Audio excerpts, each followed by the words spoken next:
सैयद अहमद कबीर रिफाई कहते हैं मैं गुजर रहा था खेत के अंदर से, इधर भी पानी था इधर भी पानी था, तो कहते इधर भी पानी था इधर भी पानी था। सैयद अहमद कबीर रिफाई कहते हैं मैं गुजर रहा था, असर की नमाज का टाइम हो गया, मैं जल्दी जल्दी जा रहा, सामने से कुत्ता आ गया। अब कुत्ता आया तो मुझे जल्दी थी, कुत्ता भी भीगा हुआ था। अब मेरा दिल करे कि कुत्ता नीचे उतरे तो मैं गुजरूं, कुत्ता खड़ा है कि ये साइड पे हो तो मैं गुजरूं। कहते हैं देर हो गई तो मुझे डर लगता था, मैंने कभी कुत्ते को भी नहीं झिड़का था, कभी कुत्ते को भी, अपनी इतनी हैसियत ही नहीं, झिड़का ही नहीं कभी किसी को। आप फरमाते हैं देर हो गई तो मैंने कहा या अल्लाह, हजरत सैयद अहमद कबीर कहते हैं मैंने कहा या अल्लाह इस कुत्ते को जुबान ही दे दे, मैं इसे कुछ समझा ही दूं, इसे जुबान ही दे दे, तू तो कादर मुतलक है। कहते उसे जुबान दे दी। तो मैंने कुत्ते से कहा नीचे उतर जा, मैंने नमाज पढ़नी है। तो कहने लगा बाबा जी आप उतर जाए, आप उतर जाए, आप उतर जाए, मैं क्यों उतरूं? तो सैयद अहमद कबीर रिफाई कहते हैं मैंने उससे कहा कि बात यह है कि मेरे ऊपर नमाज फर्ज है, तेरे ऊपर फर्ज नहीं, तो मैंने नमाज पढ़नी है। अगर मैं खेत में उतर गया तो कीचड़ है, मेरे कपड़ों को मिट्टी लग जाएगी, पता नहीं पानी पाक है कि नापाक है, तो तू उतर जा, तेरे ऊपर नमाज नहीं फर्ज, तो मुझे जाने दे। तो सैयद अहमद कबीर रिफाई कहते हैं उसने ऐसी बात की कि मेरे ऊपर वजब तारी हो गया। कुत्ते ने बात की तो मैं कांपने लगा। राती जागे शेख सदावे, राती जाग दे कुत्ते, तैथों उत्ते मालक दा दर मूल न छड़ दे, भावे मारो 100 जुत्ते, तैथों उत्ते ओ एक बुरकी दा कदर पछानन, भावे मालक हो मन सुते, तैथों उत्ते रुखा सुखा खा, दिने जार रुखा विच सुते, ते तैथों उत्ते उठ बुलिया चल यार मना ले नहीं ते बाजी लै गए नहीं कुत्ते, उठ बुलिया चल यार मना ले नहीं ते बाजी लै गए कुत्ते, ते तैथों उत्ते। सैयद अहमद कबीर रिफाई कहते हैं वो मुझे कहने लगा आप उतर जाए। तो मैंने कहा भाई मेरे ऊपर नमाज फर्ज है, तेरे ऊपर फर्ज नहीं, तू उतर जा, मेरे कपड़े आलूदा हो जाएंगे तो क्या करूंगा? तो कहते हैं उसने बात की तो मैं घबरा गया और छलांग लगा के मैं खेत में उतर गया। मुझे कहने लगा बाबा जी कपड़े अगर आपके कीचड़ से आलूदा हो गए तो पानी से साफ हो जाएंगे, और अगर मुझे हकीर जान के आपका दिल आलूदा हो गया तो 7 समुद्रों से भी साफ नहीं होगा, कपड़े पानी से धुल जाएंगे, और दिल अगर तकब्बुर से आलूदा हुआ तो 7 समुद्रों से भी सही हो सकता ना ना ना, हकीर नहीं जानना। किसी ने हजरत सैयद अहमद कबीर रिफाई से पूछा कि बाबा इतना बड़ा दर्जा, इतना बड़ा मकाम कैसे मिला? तो बाबा जी कहने लगे जिंदगी में कभी किसी को हकीर नहीं समझा, किसी को कभी हकीर, कभी किसी को अपने से कमतर नहीं समझा। तो अल्लाह ने देखे ना, अगर आप नहीं समझेंगे तो उसके लिए भी आपको उन्वान मिल जाएंगे, और अगर समझना है अपने आप को बड़ा तो उसके लिए भी मौके मिल जाते हैं। हजरत शफीक बल्खी बहुत बड़े सूफी बुजुर्ग हुए पर नौजवान थे, जवानी में ही अल्लाह ने बड़ा मर्तबा दिया। हजरत अब्दुल्ला बिन मुबारक बूढ़े थे, दोनों एक महफिल में इकट्ठे हुए। अब बगदाद सारा मानने वाला था और दोनों का मानने वाला था। आखिर में दुआ बुजुर्ग कराया करते थे महफिल के इख्तिताम पर। हजरत शफीक बल्खी जनाब अब्दुल्ला बिन मुबारक से कहने लगे आप दुआ करें, आप दुआ करें, आप बुजुर्ग हैं, अब जिसने जो मानना है उसे उसके लिए उन्वान भी मिल जाएगा। हजरत सैयदना अब्दुल्ला बिन मुबारक कहने लगे बेटे तू दुआ कर, तेरी उम्र थोड़ी है, तेरे गुनाह भी थोड़े हैं, तेरी उम्र थोड़ी है, तेरे गुनाह भी थोड़े हैं। तो सैयदना शफीक बल्खी कहने लगे नहीं हुजूर आप दुआ करें, आपकी उम्र ज्यादा है तो नेकियां भी तो ज्यादा ही है ना, नमाजें भी तो आपकी ज्यादा है ना, रोजे भी तो ज्यादा, रमजान भी तो आपकी उम्र में ज्यादा है ना, आज भी तो आपने ज्यादा। अगर आपने किसी को अपने से बड़ा समझना है तो उन्वान आपको मिल जाए, छोटा समझना है तो उसके लिए भी उन्वान आपको। बात तो ये है कि आप क्या करना, अगर आप किसी को हकीर समझना चाहते हैं तो बात खत्म हो गई। सैयद अहमद कबीर रिफाई फरमाते हैं जिंदगी भर कभी किसी को हकीर नहीं समझा। अल्लाह की सारी मखलूक की क्या बात है, अल्लाह कुरान में कहता है इन्नल्लाह ला यस्तही अन यदरिब मसलन मा बऊदतन फमा फौकहा, अल्लाह शर्म नहीं करता कि एक मच्छर की मिसाल बयान करे या उससे भी कमतर। अल्लाह मच्छर की बात करता है इतना बड़ा होके, वो कहता है मैं करूंगा, मेरी मखलूक जो है मेरी तो हजरत अहमद कबीर रिफाई फरमाने लगे मैंने कभी किसी को हकीर, बोलिए कभी किसी को हकीर। हम लोगों के पास उन्वान बड़े हकीर समझने के लिए, हम समझ लेते हैं। अमीर आदमी कहता है गरीब मेहनत क्यों नहीं करता, मेहनत करे अमीर हो जाएगा। उन्वान हुआ कि ना तनकीद करने का। 4 बच्चे हैं, करें कमाई, अमीर हो जाएंगे। अब वो हकीर समझ रहा है गरीब को, गरीब भी अमीर को हकीर समझता है। वो भी कहता है जो इसने कमाया सारा ही हराम है, जायज एक पैसा नहीं, उसने भी हकीर समझ लिया। यानी वो ये कह रहा है कि मैं हलाल खाता हूं, ये अमीर हराम खाते हैं, तो बात खत्म हो गई। उसने भी हकीर समझ लिया, इसने भी हकीर समझ लिया। अब उन्वान ही था ना, अगर उन्वान बदल लेते तो बात बन जाती। अमीर अगर ये कहता कि मैं इस गरीब की मदद करूंगा इसलिए कि पैसे मेहनत से नहीं मिलते, खुदा के फजल से मिलते हैं, तो वो ये ना कहता कि ये मेहनत करता तो आगे चला जाता। और गरीब अगर समझता इस बात को तो ये ना कहता अमीर सारे हराम ही खाते हैं। वो कहता भाई रब ने जो मेरे लिए पसंद किया मुझे दिया, जो इसके लिए पसंद किया इसे दिया, बात खत्म हो गई, झगड़ा खत्म। उन्वान तो मिल जाएगा आपको, मुस्बत भी और मनफी भी। तो अच्छी बात नहीं कि मुस्बत इख्तियार करें, ना मौलवी को, ना सूफी को, ना दरवेश को, ना खेत में काम करने वाले को, ना पट्टे पे मजदूरी करने वाले को, ना गाड़ी का शीशा साफ करने वाले को, ना तेल डालने वाले को, ना किसी को हकीर ना जान, ना किसी के हाल पे तंज कर, ना किसी के गम का मजाक उड़ा। वो जिसे चाहे जैसा नवाज दे, ये मिजाज लुत्फ रसूल है। ना कोई आया लेके चला गया, कोई उम्र भर भी ना पा सका। मेरे मौला तुझसे गिला नहीं, ये तो अपना अपना नसीब है। भाई हकीर नहीं जानना। सैयद अहमद कबीर रिफाई फरमाते हैं वो कुत्ता तो गुजर गया, मैं दौड़ा घर गया, जाके मैंने गुस्ल किया, कपड़े बदले। फरमाते हैं पहले भी मैं असर पढ़ता था, पर आज जब नमाज पढ़ी तो बड़ा ही मजा आया। मैं सर सजदे में रखूं मेरा उठाने को जी ही ना चाहे, मैं रुकू में जाऊं तो मेरा सर उठाने को दिल ही ना चाहे। मेरा दिल करे आज मगरिब लेट हो जाए, आज सूरज देर से गुरूब हो, मैं आज सारा दिन असर ही पढ़ता रहूं। भाई जब तू आजिज़ी वाली पढ़ता है, जब तू इनकिसारी वाली पढ़ता है, जब तू हजरत सैयदना मुआविया बिन खुतैज रदिया, एक हजरत मुआविया बिन सुफियान है, एक मुआविया बिन खुतैज सहाबी हैं, वो कहते हैं मैं जंग फतह करके आया तो सख्त गर्मी का मौसम था, मुझे पता था कि उमर फारूक दोपहर को आराम कर रहे होंगे। अब फरमाते मैं मस्जिद नबी में बैठ गया, एक बच्ची जनाब उमर के घर से निकली तो मुझे कहने लगी मुआविया आपका नाम है? मैंने कहा हाँ। अंदर जाके जनाब उमर को बताया तो उमर दौड़े आए, और जब आए तो सर पे टोपी कोई नहीं, पैरों में जूता कोई नहीं। कहने लगे मैं तेरा इंतजार कर रहा था, आज मुझे उम्मीद थी तू आएगा, तूने बताया क्यों नहीं? तो मैंने कहा हुजूर मुझे पता है रात सारी आप चेहरे पे कपड़ा डाल के मदीने की गलियों में रहते हैं, तो दोपहर को आप आराम करते होंगे, इसलिए मैंने कोशिश की कि आपको बेदार ना करूं, आप आराम कर रहे होंगे, इसलिए ये मैंने कोशिश की कि मैं बैठता हूं मस्जिद में आराम करता हूं, जब आप आएंगे तो देखी जाएगी। हजरत उमर फारूक ने जलाल किया, फरमाया तू मुझे गाफिल समझता है कि मैं सो जाऊंगा? और आप फरमाने लगे मैं कौम का खादिम हूं जिसकी इतनी ज्यादा रियाया हो वो सो जाए चुप करके, मैंने जवाब नहीं देना अल्लाह की बारगाह में? फरमाया मेरे अमीरों की तरह सोने जागने के वक्त मुकर्रर नहीं, मैं कौम का खादिम हूं, जिस वक्त भी आया करो मुझे जगा लिया करो, मुझे कब्र में जाके खुदा को भी जवाब देना है, मोहम्मद मुस्तफा को भी जवाब देना है। मेरे भाई याद रखें जब ये चीजें पैदा, और फिर हमने इन तकल्लुफात में, मैंने कई दफा ये बात बयान की है, अब तो लोग रिश्ते करते हैं तो डीसी कॉलोनी में किराए का मकान खरीदते हैं, 2-4 गैरों की गाड़ियां मंगा के दरवाजे के आगे खड़ा करते हैं, रिश्ता हो जाता है बड़ा घर देख के, और जब शादी के चौथे दिन पता चलता है कि ये किराए का मकान था, तो रिश्ते मकानों पे कायम नहीं होते, एतबार पे कायम होते हैं। वो एतबार टूटता है तो जिंदगी भर कायम नहीं होता दोबारा। जो आप हैं आप वही रहें, जो आप नहीं है वो कभी बनने की कोशिश ना करें।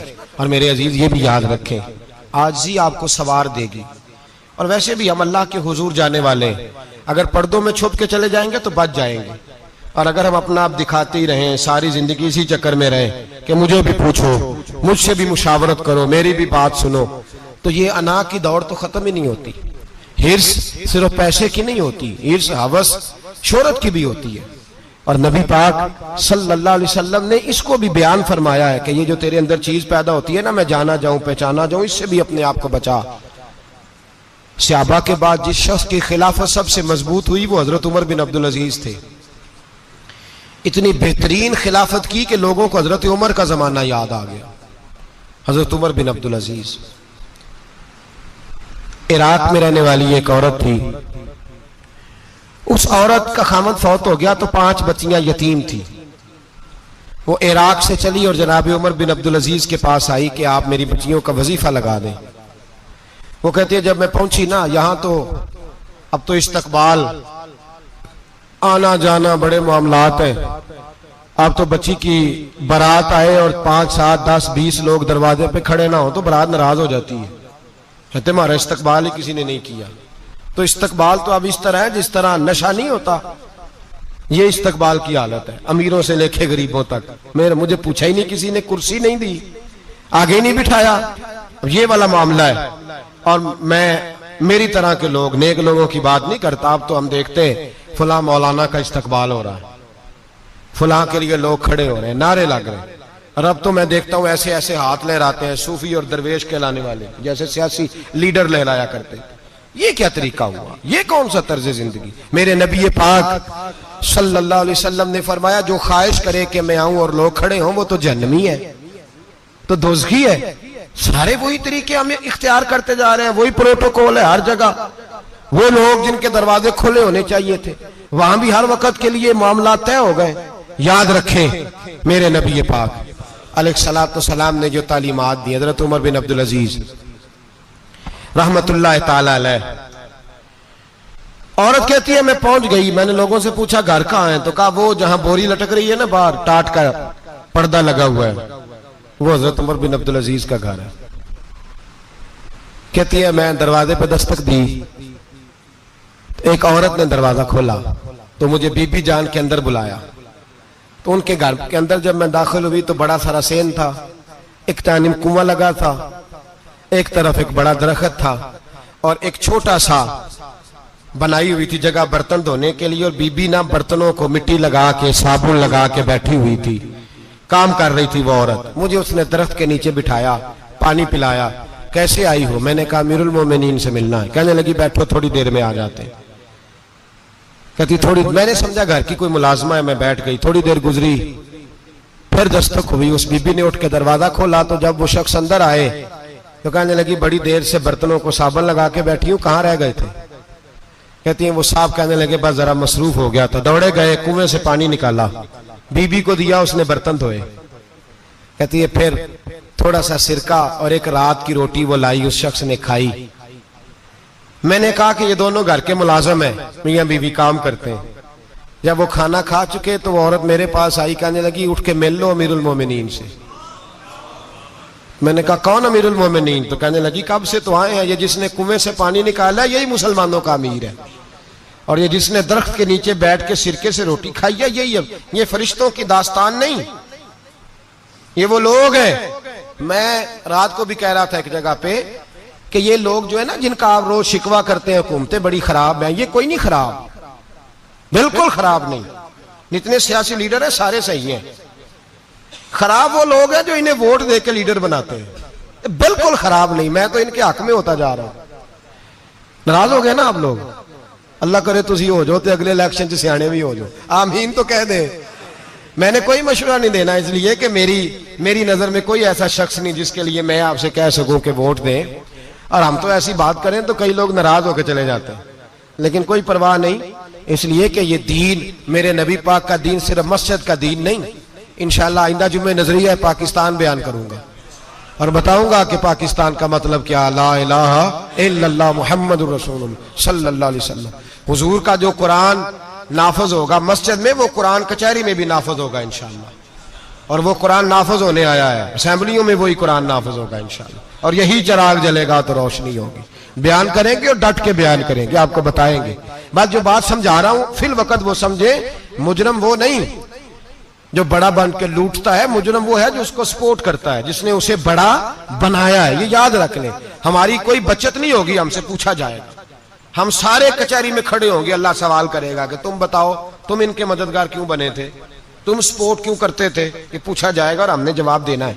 बहरहाल आम दाम पर सरे मतलब जनाब उमर बिन अब्दुल अजीज रहमतुल्लाह अलैह के वो बीबी गई तो कहने लगी कि ये अमीरुल मोमिनीन ने कहा, वोट के हाजिर हुई, कहा हुजूर मैं इराक से आई हूं, मेरा खामद फौत हो गया, मेरी 5 बेटियां हैं, वजीफा लगा दे।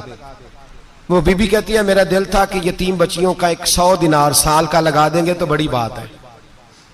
कहती है जब मैं उनके पास गई तो हजरत उमर बिन अब्दुल अजीज को बताया तो वो रोने लग गए और मुझसे माफियां मांगने लगे। मैंने कहा हुजूर आप क्यों माफी मांगते हैं? तो कहने लगे इसलिए माफी मांग रहा हूं कि तू मेरी रियाया में थी और तेरी 5 बच्चियां यतीम थी, तुझे खुद चल के आना पड़ा है। मेरा काम था तेरी खबर लेता, माफ कर दे अल्लाह की रिजा के लिए। उन्होंने वजीफा लिखना शुरू किया तो मेरी एक बच्ची का 1000 दिनार साल का लिखा। मैंने कहा अल्लाह तेरा शुक्र है। फिर दूसरी बच्ची का 1000 लिखा तो मैंने कहा अल्लाह तेरा शुक्र है। तीसरी का 1000, चौथी मैंने कहा शुक्र है। जब चौथी का लिखा तो मैंने कहा अल्लाह आपका इकबाल बुलंद करे, अल्लाह आपको हमेशा इसी तरह फलता फूलता रखे। कहते हैं जनाब उमर बिन अब्दुल अजीज ने कलम रख दिया, फरमाने लगे मैं 5वीं का वजीफा नहीं लिखूंगा, 4 बहनों से कहना बांट के इसे भी दे दें। कहा हुजूर क्यों? आप फरमाने लगे जब तक तू अल्लाह का शुक्र अदा कर रही थी मैं भी रब से जुड़ा हुआ था और अल्लाह से डर के लिख रहा था। अब तूने मेरी तारीफ की है, अब मेरी जात आ गई है। अब मैं अगर ये वजीफा लिखूंगा तो इससे अल्लाह राजी नहीं होगा, इससे मेरे नफ्स में रिया पैदा होगी। अब मैं 5वीं का नहीं लिखूंगा, जा और जाके इराक के गवर्नर को दे। बीबी कहती है मैं घोड़े पे बैठी और मैं चंद दिनों के बाद इराक पहुंची। जब सवेरे आके मैंने वालिए इराक को रुका दिया तो वो चीख मार के रोया। मैंने कहा क्या हुआ? तो कहने लगा बीबी आज रात को हजरत उमर बिन अब्दुल अजीज का इंतकाल हो गया, फौत हो गए, तो इंतकाल कर गए। कहती मैं भी तड़प के रोई। मैंने कहा मेरी यतीम बच्चियों का क्या बनेगा? तो वो गवर्नर कहने लगा तेरे वजीफे जारी रहेंगे, तुझे मिलते रहेंगे। तो कहने लगी कैसे? कहने लगा मैं अगर तो गवर्नर रहा तो तेरा वजीफा जारी रहेगा और अगर गवर्नरी से उतर भी गया तो मैं जाती तौर पे मालदार हूं, फिर भी तेरी बच्चियों के माहाना पैसे पहुंचते रहेंगे। मैंने कहा तू क्यों देगा? कहती वो रो पड़ा। कहने लगा अगर अमीर हजरत उमर बिन अब्दुल अजीज जैसे हो तो फिर अल्लाह गवर्नरों के दिलों में भी रहम डाल दिया करता है, फिर मेरे जैसे लोगों को भी वो बदल देता है। हजरत उमर बिन अब्दुल अजीज घर आए, 3 बेटियां थी। एक को आवाज दी, वो आई तो उसने मुंह पे हाथ रखा है। दूसरी को आवाज दी, वो आई तो मुंह पे हाथ रखा है। तीसरी को आवाज दी तो मुंह पे हाथ रखा है। आपने अपनी बीवी से कहा कि ये बच्चियां मुंह पे हाथ क्यों तीनों ने रखा हुआ, क्या बात है? तो बीबी रो पड़ी, कहने लगी 4 दिन हो गए मेरी बेटियां प्याज से रोटी खा रही हैं, 4 दिन हो गए। उनके मुंह से बदबू आती है इसलिए वो आपके सामने आती हैं तो मुंह पे हाथ रख लेती हैं 4 दिनों से। बीबी रो रही है। हजरत उमर जलाल में आ गए। आप फरमाने लगे तू ये रो रही है, तू रोई है, तूने मेरे घर में रह के अल्लाह की नाशुक्री की है, तू शुक्र अदा नहीं करती कि 3 वक्त प्याज और रोटी तुझे घर की 4 दीवारी के अंदर मिल जाता? रो रही है। और मैं आ मेरे साथ बाहर निकल, तुझे वो लोग दिखाऊं जो झोपड़ियों में रहते हैं और मांग के खाते हैं, आ तुझे दिखाऊं। इतनी नाशुक्री कि घर के अंदर प्याज पहुंच रहा है, रोटी पहुंच रही है और तू कहती है मेरी बेटियां प्याज से खाती हैं, शुक्र कर फाके नहीं काटने पड़े। फिर अगले लफ्ज कहे तो रो पड़े। फरमाने लगे मैंने तो मुस्तफा के वो हालात भी सुने हैं जिसमें कई दिन बीबी फातिमा ने फाके किए। तू घर के अंदर प्याज पहुंच रहा है, तो अभी भी सादगी, आजजी और कनात नेमत थी इन लोगों की। हमारे यहाँ रोज शिकवा है, किस बात का? गाड़ी कोई नहीं। रोज रोना है, किस बात का? बंगला कोई नहीं। रोज रोना है, किस बात का? बैंक बैलेंस कोई नहीं। 10 जोड़े क्यों नहीं ईद पे आए? और ये सिर्फ औरतों का मसला नहीं, हमारे अंदर भी ये बात बदर्जे औला। हम रोज अपने आप को मिस्कीन कहते हैं, गरीब कहते हैं, लाचार कहते हैं, मजबूर कहते हैं। कभी देखो वो जो झोंपड़ियों में रहते हैं, कभी पलट के देखो लोगों की तरफ जो पैदा हुए तो आंखें कोई नहीं थी, हाथ कोई नहीं थे, पैर कोई नहीं थे। वो देखो जो पैदा हुए तो सर पे बाप का साया कोई नहीं था। कैसे कैसे लोग वक्त गुजार रहे। हम रोज आके कहते हैं कारोबार ठंडा हो गया, हालात बड़े खराब हो गए, हम बड़े मजबूर। क्या हो गया साहब? अल्लाह के दिन है, सारे अल्लाह के दिन है। वसल अच्छा है ना फिराक अच्छा है, यार जिस हाल में रखे वही हाल अच्छा है। बस अपने आप को मुतमईन करें, आजिज़ी, इनके सारी किनात, सादगी, इसको अपनी जिंदगी का हिस्सा बनाएं। अल्लाह दौलत सुकून अता कर देगा। आखिर दावाना अनिल हम्द।